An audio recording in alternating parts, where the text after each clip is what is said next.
दोस्तों यही वो गुल्लर का पेड़ है जहाँ पे सरकार साबिर पाक 12 साल तक खड़े थे और यही वो मकाम है। आज जुमे का दिन है और आप जुमे का मंजर देख सकते हैं कलियर शरीफ में। अभी रात के 2 बज रहे हैं और आप देख सकते हैं सारे लोग आराम कर रहे हैं और ये भाई यहाँ पे अकेले खिदमत कर रहे हैं। साबिर की अदालत है, यहाँ मायूस मत होना, यहाँ पर फैसले होते हैं, तारीखें नहीं मिलती। अस्सलामुअलैकुम दोस्तों, मैं हूं अज़मतुल्लाह खान। स्वागत है आपका एक नए ब्लॉग में। तो आज मैं मौजूद हूं सैयद मखदूम अली अहमद अलाउद्दीन साबिर कलियरी रहमतुल्लाह अलैह की बारगाह में। तो आइए ज़ियारत करते हैं और जानते हैं यहाँ के बारे में।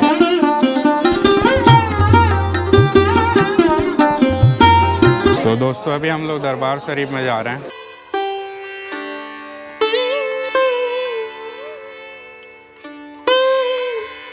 दोस्तों सरकार साबिर पाक रहमतुल्लाह अलैह के जो वालिद थे वो जब आप 6 बरस के थे तभी आपके वालिद दुनिया से रुखसत फरमा गए। तो जो आपकी वालिदा थी उन्हें लगा कि सरकार साबिर पाक को और इल्म के लिए अपने भाई जो हज़रत बाबा फरीदुद्दीन गंज शकर रहमतुल्लाह अलैह हैं उनकी बारगाह में लेके गई, जो कि आज के दौर में पाकपतन पाकिस्तान में पड़ता है। तो सरकार बाबा फरीद रहमतुल्लाह अलैह की खिदमत में आप रहें और आपकी वालिदा भी आपके साथ तकरीबन 3 साल तक रुकी थी। फिर आपकी वालिदा हेरात चली गई जो कि अफगानिस्तान में आज पड़ता है। कहा जाता है कि पाकपतन से जब आपकी वालिदा रुखसत होने लगी हेरात के लिए तो आपने अपने भाई बाबा फरीद रहमतुल्लाह अलैह से अर्ज़ किया कि मेरा जो लड़का है वो खाने पीने में बहुत शर्माता है तो उस पर ज़रा ख़ास ध्यान रखें। इस पर बाबा फरीद रहमतुल्लाह अलैह ने वहीं पे अपनी बहन के सामने सरकार साबिर पाक रहमतुल्लाह अलैह को बुलाया और फरमाया कि आज से तुम्हारे हवाले लंगर की चाबी दी जाती है और आज से तुम ही लंगर तकसीम करोगे खानकाह में। तो सरकार साबिर पाक रहमतुल्लाह अलैह रोज़ाना लंगर तकसीम करते और लंगर तकसीम करके अपने हुजरे में चले जाते। कहा जाता है कि उस दौरान आप काफ़ी जो जज्ब की कैफियत में रहते थे, काफ़ी जलाल की कैफियत में रहते थे और हमेशा इबादत में मसरूफ़ रहते थे। तो इसी तरह से सरकार साबिर पाक तकरीबन 12 साल तक रोज़ आते, लंगर तकसीम करते और फिर अपने हुजरे में चले जाते। फरमाया जाता है कि 12 साल बाद फिर आपकी वालिदा तशरीफ़ लाई पाकपतन शरीफ। तो देखते हैं कि सरकार साबिर पाक का जो बदन है काफ़ी कमज़ोर हो चुका है और काफ़ी आप पतले हो चुके हैं। तो इस पर जाके आप शिकायत करती हैं बाबा फरीद रहमतुल्लाह अलैह से कि ऐसा कैसे हो सकता है, आपने इनका खाने पीने का ध्यान नहीं रखा। तो सरकार बाबा फरीद रहमतुल्लाह अलैह फरमाते हैं कि नहीं, मैंने तो उसे लंगर तकसीम करने का ही जिम्मेदार बना दिया था। इस पर बाबा फरीद रहमतुल्लाह अलैह बुलवाते हैं साबिर पाक को और पूछते हैं कि माजरा क्या है, तुमने खाना क्यों नहीं खाया। तो आप बताते हैं कि सरकार आपने तो सिर्फ लंगर तकसीम करने का हुक्म दिया था, खाना खाने को तो कहा ही नहीं था। तो फिर पूछा गया कि तो आप खाते क्या थे। तो सरकार साबिर पाक फरमाते हैं कि मैं 3-4 दिन तक भूखे रहता था और कभी जब ज़्यादा भूख लग जाती तो मैं जंगलों में जाता और पत्ते खा लिया करता था। अल्लाह अकबर। तो ऐसे सरकार साबिर पाक का 12 साल की ज़िंदगी गुजरी। ये सुनकर बाबा फरीद रहमतुल्लाह अलैह काफ़ी खुश हुए और तभी आपने लक़ब दिया तुम साबिर हो। तो कहा जाता है कि सरकार का जो नाम है अली अहमद था,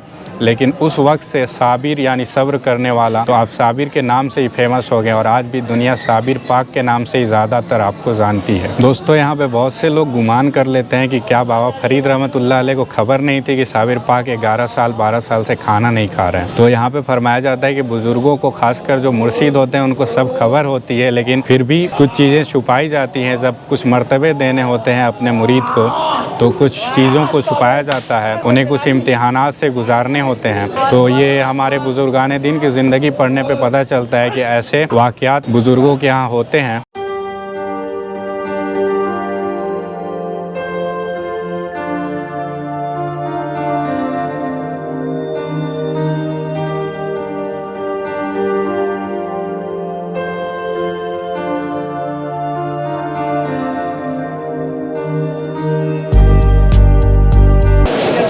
इधर पूरी साफ़ सफाई चल रही है। आज जुमे का दिन है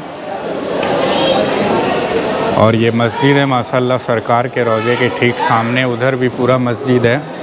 आइए जुमे का मंजर देखते हैं। तो माशाल्लाह आप देख सकते हैं चारों तरफ जायरीन भरे हुए हैं और ये दरगाह शरीफ के ठीक सामने जो जामा मस्जिद है, जामा मस्जिद का मंजर देख सकते हैं। माशाल्लाह हज़ारों की तादाद में लोग आए हुए हैं और ये जामा मस्जिद का निचला फ्लोर है और ये जुमे के नमाज के बाद जायरीन हाज़री के लिए जा रहे हैं दरगाह शरीफ में। देख सकते हैं जायरीनों की भीड़ लगी है माशाल्लाह। दोस्तों बाबा फरीद गंज शकर रहमतुल्लाह अलैह फरमाते हैं कि 3 चीज़ों में मुझे कमाल हासिल है और वो 3 चीज़ें हैं जलाल, जमाल और शोहरत, और फरमाते हैं कि ये तीनों चीज़ें मैंने अपने मुरीद को अता कर दी। शोहरत मैंने हज़रत निज़ामुद्दीन औलिया को दे दिया, जलाल मैंने साबिर कलियरी रहमतुल्लाह अलैह को दे दिया, और जमाल जो है वो शायद मुझे नाम याद नहीं आ रहा है, लेकिन कहा जाता है जमालुल औलिया रहमतुल्लाह अलैह को अता किया। और ये देखा भी गया कि साबिर पाक जैसा जलाल कहीं नहीं दिखा। हज़रत निज़ामुद्दीन औलिया की जो शोहरत थी वो आज के दौर में भी देखी जाती है। अभी मैं करंटली सुन रहा था, आज के भी जो हमारे देश के प्राइम मिनिस्टर हैं, सरकार निज़ामुद्दीन औलिया की बातें कर रहे थे। हजरत निजामुद्दीन औलिया said, Almighty holds dear those who love Him for the sake of human beings and those who love human beings for the sake of Almighty. तो ऐसे बुजुर्ग थे बाबा फरीदगंज शकर रहमतुल्लाह अलैह। दोस्तों, सरकार साबिर पाक रहमतुल्लाह अलैह की जो जज्ब की कैफियत थी उसके बारे में खुद बाबा फरीद रहमतुल्लाह अलैह फरमाते हैं कि उनके 3 साल के एक लड़के थे नईमुद्दीन, जो कि सरकार साबिर पाक के हुजरे में झांका करते थे तो उनकी खून की कैसे मौत हो जाती है। इसी तरह फरमाते हैं कि उनके 1 साल के एक लड़के थे जिनका नाम था फरीद बख्श, और वो बचपने की हालत में सरकार साबिर पाक के हुजरे की ओर पेशाब कर दिए तो उनकी भी मौत हो जाती है। इसी तरह आप फरमाते हैं कि मेरे एक और लड़के थे अजीजुद्दीन, जो कि 22 साल की उम्र में थे, और उन्होंने बिना साबिर पाक की इजाज़त के एक बार लंगर बांट दिया जाकर। तो जो बावर्ची थे बाबा फरीद रहमतुल्लाह अलैह की लंगर में, उनका नाम कासिम भंडारी था, और उन्होंने मना फरमाया कि ये सरकार साबिर पाक की जिम्मेवारी है, आप ना बांटें। तो उन्होंने गुस्से में फरमाया कि ये मेरे वालिद का लंगर है, मैं बांट सकता हूँ। तो आपने तकसीम कर दिया। फिर कहा जाता है कि सरकार साबिर पाक रहमतुल्लाह अलैह तशरीफ़ लाए लंगर के वक्त, तो आपने कासिम भंडारी से कहा कि लंगर बांटो, तो उन्होंने फरमाया कि लंगर ऑलरेडी बट चुका है और बिल्कुल नहीं बचा। तो फरमाया कि किसने किया, तो उन्होंने फरमाया कि आपके भाई अजीजुद्दीन ने लंगर को बांटा है। इस पर सरकार साबिर पाक जलाल में आ जाते हैं और फरमाते हैं कि वो मौजी अभी तक बचा रहा, और इतना आपका कहना था कि वो उसी वक्त उनकी रूह परवाज कर जाती है और उनका इंतकाल हो जाता है। कहा जाता है कि बाबा फरीद रहमतुल्लाह अलैह ने सख्त मना किया था कि सरकार साबिर पाक रहमतुल्लाह अलैह की हुजरे के करीब भी कोई ना जाए। दोस्तों, आइए यहाँ पे कव्वाली हो रहा है, आपको दिखाते हैं। कहा जाता है कि साबिरी सिलसिले में जो महफिल समा होती है उसमें सबसे ज़्यादा लोगों को वजद आता है। मेरा क्या बिगाड़ेगा ये खुर्शीद महशरी, मेरा क्या बिगाड़ेगा खुर्शीद महशर, मेरा क्या बिगाड़ेगा खुर्शीद महशर। मेरे सर पे है, मेरे सर पे है जिल्ले दामान साबिर, जिल्ले दामान साबिर। न शाही न शहन शाही की है तमन्ना,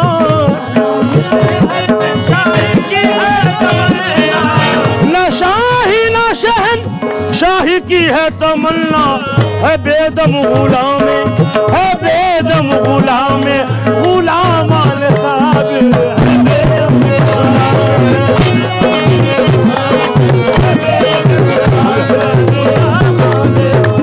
कहा जाता है कि सरकार साबिर पाक अक्सर आलम इस्तिगराक की कैफियत में रहते हैं। दोस्तों, इस्तिगराक वो होता है जैसे कि हुजूर सल्लल्लाहु अलैहि वसल्लम की ज़िंदगी में भी देखा जाता है कि कभी कभी आपकी ऐसी कैफियत होती कि आयशा रज़ियल्लाहु ताला अन्हा जब तशरीफ़ लाती हुजूर सल्लल्लाहु अलैहि वसल्लम के करीब, तो हुजूर फरमाते कौन हो, तो फरमाती आयशा। तो फिर फरमाते कौन आयशा, तो अबू बकर की बेटी आयशा। तो हुजूर फरमाते कौन अबू बकर, तो आप फरमाती हुजूर मैं मोहम्मद की बीबी हूँ। तो फरमाते कौन मोहम्मद। तो कहा जाता है कि हमारे जो नबी हुए, जो वली हुए, उन पे कुछ वक्त ऐसा होता है जिसे आलम इस्तिगराक कहते हैं, और उस कैफियत में उन्हें किसी की खबर नहीं होती सिवाय अल्लाह की। तो ये हमारे हुजूर सल्लल्लाहु अलैहि वसल्लम की ज़िंदगी में भी आलम इस्तिगराक देखा गया है। वही सरकार साबिर पाक रहमतुल्लाह अलैह की ज़िंदगी में भी देखा गया।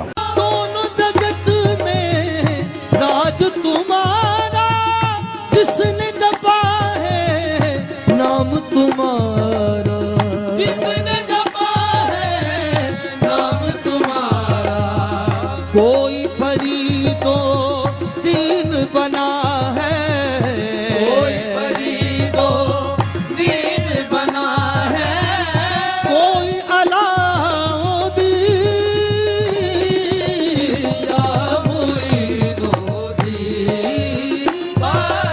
दोस्तों ये जितने सारे वाक़े होते हैं ये तब के हैं जबकि बाबा फरीद रहमतुल्लाह अलैह ने आपको तब तक मुरीद नहीं किया था। फिर कहा जाता है कि एक दिन ख्वाब में बाबा फरीद रहमतुल्लाह अलैह देखते हैं कि उनके जो पीरो मुर्शिद हैं बाबा कुतुबुद्दीन बख्तियार काकी रहमतुल्लाह अलैह ख्वाब में आते हैं और आपका हाथ पकड़ते हैं और कहते हैं कि तुम साबिर को भी ले लो, और वो लेके जाते हैं जहाँ पे दरवेशों और औलिया कराम की महफिल सजी होती है और हुजूर सल्लल्लाहु अलैहि वसल्लम वहाँ पे मौजूद होते हैं। तो कहा जाता है कि हुजूर सल्लल्लाहु अलैहि वसल्लम ने साबिर पाक को आगे बुलाया और आपकी पीठ पे थपकी मारी और फरमाया कि हाजा वली अल्लाह। फिर बाबा फरीद रहमतुल्लाह अलैह ने भी फरमाया कि हाजा वली अल्लाह, और वहाँ पे जितने भी औलिया कराम थे सब ने सदाएं बुलंद की और फरमाया हाजा वली अल्लाह। उसके बाद बाबा फरीद रहमतुल्लाह अलैह सरकार साबिर पाक को मुरीद करते हैं और चिश्तिया सिलसिले की खिलाफत देते हैं। फिर कहा जाता है कि आप हिंदुस्तान के लिए कलियर शरीफ के लिए सरकार को रवाना करते हैं। दोस्तों कहा जाता है कि जब सरकार साबिर पाक कलियर शरीफ में तशरीफ़ लाते हैं तो जो कलियर शरीफ के इलाके के लोग हैं बहुत फैज़याब होते हैं सरकार से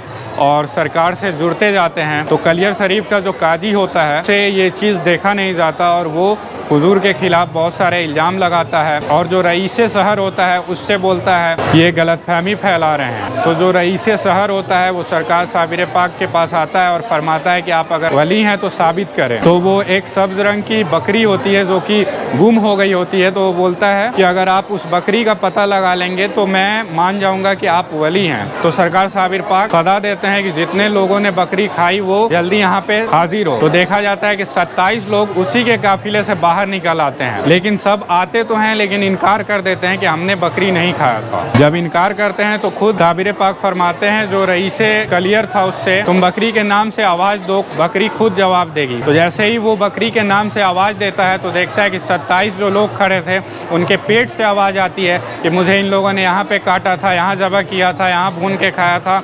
इस कुएं में मेरी हड्डी फेंकी थी। तमाम तरह की जो डिटेल्स होती हैं वो उनके पेट से खुद आवाज़ आती है। फिर जो रईसे कलियर होता है वो मान जाता है, लेकिन फिर भी जो काजी शहर होता है वो पीछे लगा रहता है और रईसे कलियर से कहता है कि ये तो जादू है। तो जब ये खबर सरकार साबिर पाक को मिलती है कि आपके जो करामत है इसको जादू कहा गया है, तो आप मुस्कुराते हैं और अल्लाह का शुक्रिया अदा करते हैं कि अल्हम्दुलिल्लाह मुझ फ़कीर से भी रसूलुल्लाह सल्लल्लाहु अलैहि वसल्लम की सुन्नत अदा हो गई।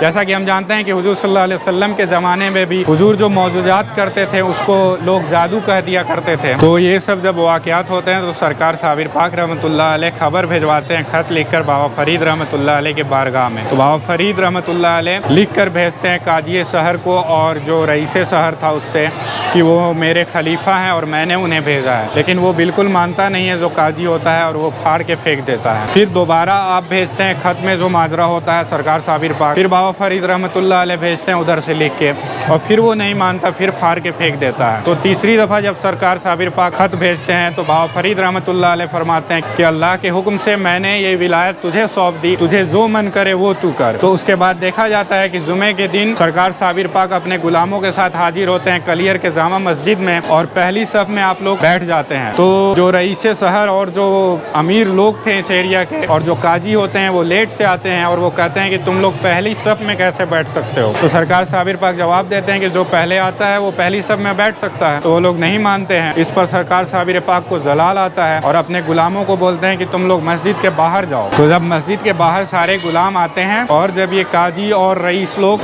जब नमाज अदा करते हैं और रुकू में जाते हैं तो सरकार साबिर पाक जलाल में हुक्म देते हैं जामा मस्जिद को कि तू भी सजदा कर, और इतने में मस्जिद शहीद हो जाता है और उनके ऊपर गिरता है और सारे के सारे उसी में मौत हो जाती है। तो मस्जिद शहीद होने के बाद फरमाया जाता है कि जो गुलजारी खादिमा थी सरकार साबिर पाक रहमतुल्लाह अलैह के, वो दौड़ी आती हैं और फरमाती हैं कि मेरा बेटा भी इसमें दब गया है। तो आपने फरमाया कि तुम्हारा बेटा जिंदा है, जाओ उसे उठाओ। और फिर वो देखती हैं तो उनका बेटा, पूरी भीड़ में सारे लोग मर जाते हैं और उनका बेटा जिंदा रहता है। तो फरमाया जाता है कि जो मस्जिद का वाक़या होता है इसके बाद और भी जो लोग थे वो खिलाफ होने लगते हैं। तो सरकार साबिर पाक का जो जलाल था वो और ज़्यादा बढ़ जाता है और अपने जो गुलाम थे उनको कहते हैं जो इस जगह है यहाँ से 12 कोस दूर तुम लोग चले जाओ। और फिर आपके जलाल का आलम ये होता है कि 12 साल तक पूरा कलियर जलता रहता है और यहाँ तक कि पेड़ पौधे और जो घर होते हैं सब नेस्तो नाबूद हो जाते हैं, जल कर राख हो जाते हैं और आपका जलाल कम नहीं होता। दोस्तों ये जो 12 साल पूरा कलियर शरीफ जल रहा होता है, उसमें सिर्फ एक जगह होती है, यहाँ पे एक इमाम साहब की दरगाह है, जो कि सरकार साबिर पिया रहमतुल्लाह अलैह से भी पहले कलियर शरीफ आए हैं, उनकी दरगाह बाकी रहती है और ये एक गुल्लड़ का पेड़ बाकी रहता है और उनके साथ में हज़रत अलीमुल्ला अब्दाल तशरीफ़ रखते हैं। फिर 12 साल का जो वक्त होता है उसके बाद ये बड़ा मशहूर वाक़या है कि हज़रत बाबा फरीद रहमतुल्लाह अलैह हज़रत शमसुद्दीन तुर्क पानीपती रहमतुल्लाह अलैह को भेजते हैं, जो कि आकर आपका जलाल कम करते हैं। और हज़रत शमसुद्दीन तुर्क पानीपती रहमतुल्लाह अलैह के रोज़े पे मैं गया था पानीपत में, तो वहाँ पे ये सारी जानकारी मैंने बताई है, वो वीडियो आप लोग जाकर देख सकते हैं। दोस्तों, कलियर शरीफ रुड़की और हरिद्वार के बीच में पड़ता है। तो बेसिकली मैं कल यहाँ पे आया था और मैंने ब्लॉग शूट किए हैं, तो वो आप देख लीजिए कि यहाँ आते कैसे हैं। अस्सलाम वालेकुम दोस्तों, मैं हूँ असमतुल्लाह खान, स्वागत है आपका एक नए ब्लॉग में। तो तकरीबन रात के अभी 9 बज रहे हैं और मैं आ चुका हूँ रुड़की, जो कि उत्तराखंड में पड़ता है, और अभी हम निकल रहे हैं यहाँ से सरकार साबिर पाक की नगरी कलियर शरीफ के लिए। तो आइए चलते हैं। कलियर शरीफ की ऑटो कहाँ मिल रही है? ये तो दोस्तों, यहाँ स्टेशन के ठीक सामने यहाँ पे ऑटो लगे रहते हैं, टेम्पू, और ये कलियर शरीफ के लिए जाते हैं 30 रुपये पर पर्सन। अच्छा, मैं ये सोच रहा था कि रात में यहाँ रुड़की से कलियर शरीफ जाने के लिए टेम्पो वगैरह मिलता है या नहीं मिलता है। तो भाईजान, रात में कितने बजे तक यहाँ से ऑटो जाती है? 24 घंटे है भैया, रातों भर जाती है। तो दोस्तों, तकरीबन आधे घंटे लगे हमें कलियर शरीफ आने में रुड़की से। तकरीबन 10 बज गए थे रात के, और उसके बाद मैंने होटल ढूंढा और थोड़ा फ्रेश वगैरह होके फिर मैं खाना खाने गया बाहर, और खाना वगैरह खाकर 11 साढ़े 11 बज चुका था और सफ़र से काफ़ी थकान भी हो चुकी थी। तो मैं सोचा कि सुबह ज़ियारत के लिए जाऊंगा, अभी आराम कर लेता हूं। तो जैसे ही मैं लेटने गया तो तकरीबन 12 बज रहे थे और एक अननोन नंबर से फ़ोन आया और उन्होंने बुलाया कि तुम होटल में क्या कर रहे हो, दरगाह पे आ जाओ। और पता नहीं कहाँ से कैसे कनेक्शन निकल गया उनसे। फिर मुझे भी लगा कि शायद सरकार साबिर पाक का करम हुआ है, चलो चलते हैं दरगाह शरीफ पे। और इतना अमेजिंग एक्सपीरियंस रहा, काफ़ी शांति थी, सारे लोग सो रहे थे और तकरीबन 2-3 घंटों तक मैं वहाँ पे बैठा ही रह गया। वहाँ से तकरीबन 3 साढ़े 3 बजे मैं फिर वापस होटल आया था। तो वो जो रात के 2 बजे करीब का जो मंजर था वो आप देख सकते हैं।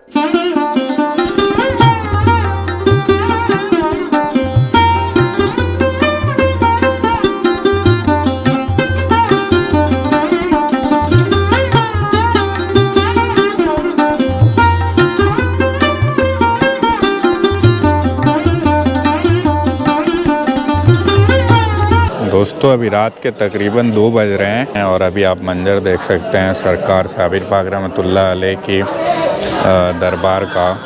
काफ़ी लोग इधर आराम फरमा रहे हैं चारों ओर, और काफ़ी लोग अभी भी दुआएं कर रहे हैं यहाँ पे। दोस्तों, ये आप ज़ियारत कर सकते हैं, यही वो गुल्लर का पेड़ है और ये जो जगह है यहीं पे सरकार साबिर पाक 12 साल तक इस गुल्लर के पेड़ को पकड़ कर खड़े थे, और जो कि आपके रोज़े के ठीक सामने ही है। और ये आप रात के 2 बज रहे हैं और माशाल्लाह आप रोज़ा देख सकते हैं। अच्छा, अभी मुझे यहाँ पे पता चला कि जो 2 बजे से 3 बजे रात में सरकार के रोज़े को गुस्ल दिया जाता है। तो अभी रात के 2 बजे सरकार के रोज़े के सामने एक आंटी बैठी थी और वो मुझे बुलाई हैं, तो सरकार के बारे में कुछ बताना चाहती हैं। आप सभी को अस्सलाम वालेकुम। पाक की रहमत आप लोगों को बरसते, अल्लाह ताला साबिर पाक की रहमत आप लोगों पे सब पे बरसे, ये अल्लाह ताला से दुआ है मेरी। और ये है कि जो मैं 1 साल से जुड़ी बाबा से, और बाबा के करिश्मे ऐसे हैं ना कि मेरे पास अल्फाज नहीं है कि इनको करिश्मे को बता सकूँ मैं।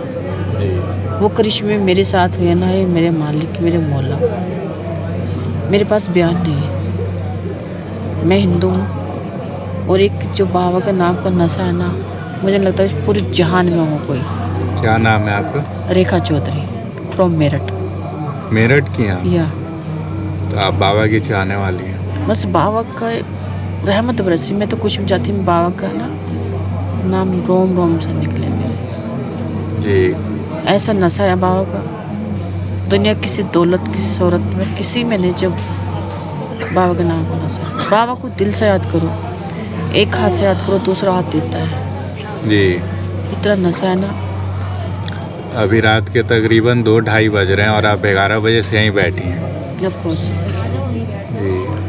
और मैं चाहती हूँ कि जो बंदा यहाँ आए सच्चे दिल से बात करे, झोली भर के लेके जाए। जी दिखावा ना हो, जी कि रब दिखावा का नहीं चाहता, वो दिल से मानते हैं, दिल से मानो उसको। जी ये है कैसे। बहुत शुक्रिया। Thank you. मीडिया से ताल्लुक़ रखता हूँ मैं खुद। मैं अभी उस साइड भी बैठा देखा कि भाईजान रात को अभी 2 बज रहे हैं तकरीबन, और वहाँ माशाल्लाह यहाँ पे खिदमत कर रहे थे। मुझे बहुत अच्छा लगा, और ये तो नसीब वालों की बात है कि सरकार खिदमत का काम ले रहे हैं। खिदमत से खुदा मिलता है जी खिदमत ही असल चीज़ होती है। जी बेशक यहाँ बुज़ुर्गों का कहना है कि आदमी अगर यहाँ से कुछ हासिल करे तो वो खिदमत करे पहले। बेशक बेशक ये बात हकीकत है कि हाँ, खिदमत करने वाला न मुक़द्दर वाला नसीब वाला होता है, और नसीब वाले को यहाँ की खिदमत मिलती है। बेशक बेशक ये बात हकीकत है। साबिर पार्क पे आके तो हर मुश्किल आसान हो जाती है यहाँ पे। तो यहाँ पे हमारे कुछ भाई मिले, कहाँ से? यूपी से हैं, यूपी 21 मुरादाबाद से। मुरादाबाद से, अच्छा। यहाँ पे आके तो हर काम आसान हो जाता है इंशाल्लाह। बेशक बेशक इनकी जितनी तारीफ करी जाए साबिर साहब की बहुत अच्छी है जी। यहाँ तो भैया बहुत बड़ी हस्ती है। आप लोग पहले भी यहाँ पे आए हैं? जी, बहुत पहले से आते हैं। अच्छा अच्छा, अकीदत रखते हैं यहाँ से? जी, बहुत हम तो सच्चे मन इन्हीं के दिल भरोसे से। जी रहे हैं साहब, जी इन्हीं के भरोसे जी रहे हैं हम तो। बहुत जी। सच्चे दिल से और तमन्ना से वो रखते हैं मन से। दुआ करते हैं, बहुत अच्छे हैं, हर कोई दुआ कबूल होती है इनके पास। जी। फिर मुझे ये अंकल मिलते हैं जो कि यहाँ पे नात शरीफ पढ़ रहे होते हैं, तो मैं भी बैठ जाता हूँ और बड़ा ही लुत्फ़ आता है। और ऑफ द रिकॉर्ड इनसे बड़ी बातें हुई, माशाल्लाह बड़े ही मोहब्बतों से नवाजा। तू अली का जोर बाजू, तू रसूल हक की खुशबू, तेरी शान पर बुजुर्गी है तमाम गौसे आज़म। मुंशी रईसुल हसन सिद्दीकी फ्रॉम सहारनपुर। जी, तो आप हर जुमेरात को यहाँ पे तशरीफ़ लाते हैं और रात भर ऐसे ही खिदमत में रहते हैं और सुबह चले जाते हैं, माशाल्लाह। तो ये आप कब से यहाँ पे आते हैं, कुछ बताना चाहेंगे? हम अबाउट 15 साल के होंगे हम, जब से हम यहाँ आना शुरू किया हमने। आप जब 15 साल के थे तब से यहाँ पे तशरीफ़ लाते हैं, माशाल्लाह। तुम्हारा नाम भी कितना है फख्र आले नबी, नहीं जहां में, नहीं जहां में कोई दूसरा गरीब नवाज नहीं।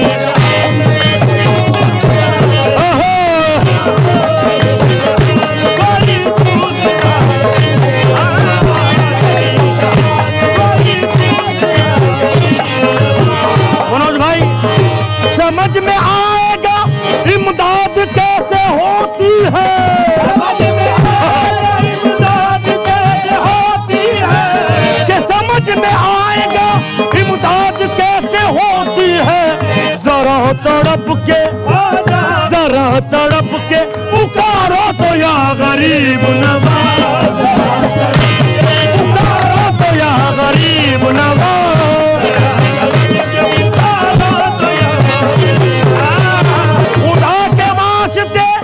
खुदा के वास्ते महशर में लाज रख लेना,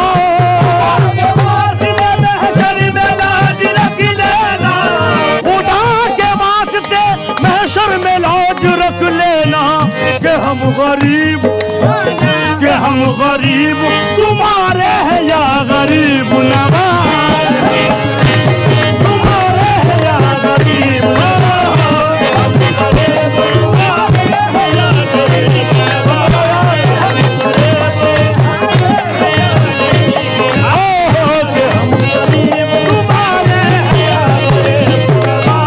दोस्तों, ये दरगाह शरीफ के खादिम हैं फरदीन भाई, जो कि जिन्होंने बड़े ही प्यार से नवाजा, और मुझे इन्होंने किताब दिया सरकार साबिर पाक के बारे में पढ़ने के लिए, और ज़बरदस्ती ये नाश्ता, रेड बुल और चिप्स वगैरह, मैंने कई दफ़ा मना किया लेकिन माने नहीं। अरे, और बड़े मोहब्बतों से नवाजा भाई को, अल्लाह सजाए खैर अता करे। और मैं इनका नंबर दे देता हूँ, तो आप इनसे कांटेक्ट कर सकते हैं कभी कलियर शरीफ आना हो तो। दोस्तों, यही वो चौक है जहाँ पे टेम्पो वाले आपको छोड़ेंगे, और इधर जो रास्ता जाता है ये दरगाह शरीफ के लिए जाता है।